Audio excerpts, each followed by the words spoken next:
Hey, this is Joseph from The Healthy Marriage, and I want to answer a question today, and because I think it's one that a lot of couples unfortunately have, and it's simply this: how do I make my husband love me again?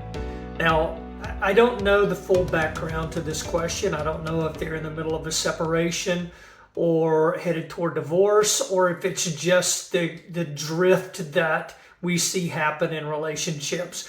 But there are five things that we can do. The first one is this: practice. We call it self-care or just personal growth. There's something that happens when we get centered ourselves and I like to call it, in fact, I didn't coin this phrase, but I've heard it put this way: our locus of control. When we are in self-control and have responsibility for our life, there's something that happens that is almost like a magnetism that happens. The more insecure we are, the more we seem to repel things. The more confident and secure we are, the more those good things are drawn to us. And that's just kind of how life works.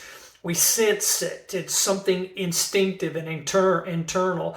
And so when your spouse feels that unsettledness within you, there's a fear mechanism that I think happens, and we tend to pull away from that. So in simple terms, the more confident you can be and the more attention you can give, and this is not selfish, or to be self-centered, but the more self-care you can provide yourself, and the more you can really take responsibility and really have your center of control focused internally rather than externally. And that simply means this: external control means if things outside of me come into place, then I'll be happy.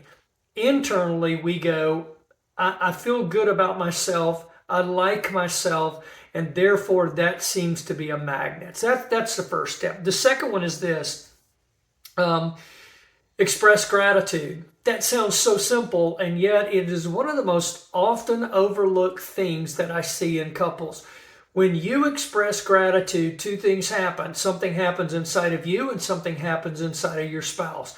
We all want to be appreciated. So when we give appreciation, it draws that bond and connection to us. But studies also show that when we give gratitude and express thanksgiving about something, we give recognition, something happens inside of us that makes us feel better about ourselves as well. So those two things come into play there, but it's one of the most often overlooked aspects.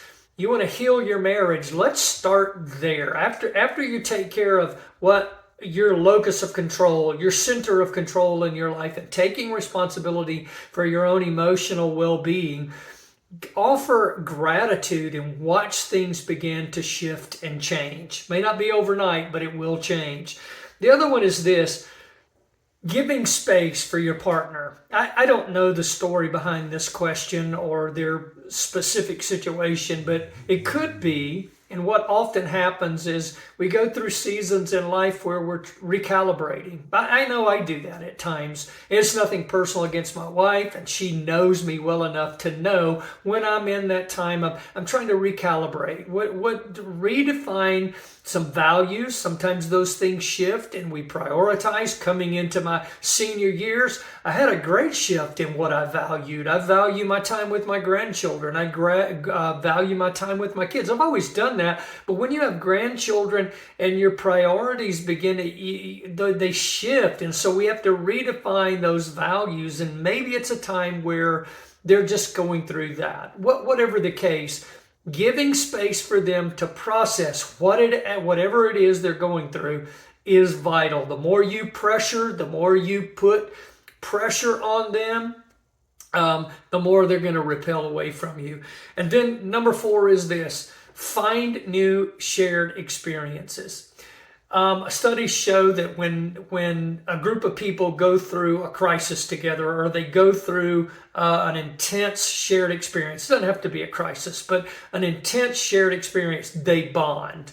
I've seen it happen, with groups of people, youth groups and things like that. They experience something together and they feel closer because of that. So if we can create those kind of things in our relationship, bonding takes place.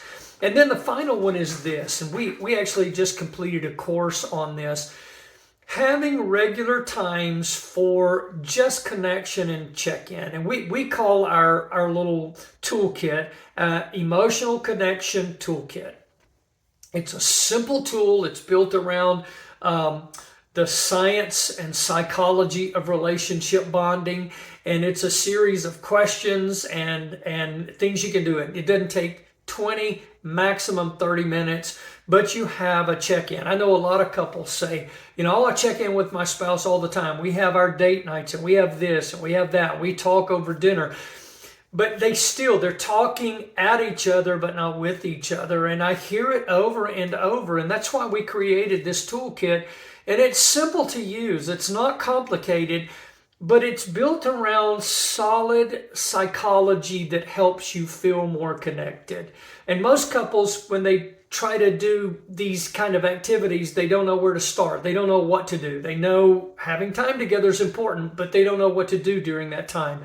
We've solved that problem, and I believe this is one of the best tools in our arsenal of programs and courses and books and all of that. And so I encourage you to check it out. The link is below. But it's simply called the Emotional Connection Toolkit. You can go to our website and search for that, and it'll pop up, and you can get access to that. So I think these 5 things are vital to answer that question from this reader. How do I make my husband love me again? Well, I'm assuming love was there in the first place, and these practical steps, they're applications you can do, will help you bridge that gap. I hope that helps you create the marriage you desire and deserve.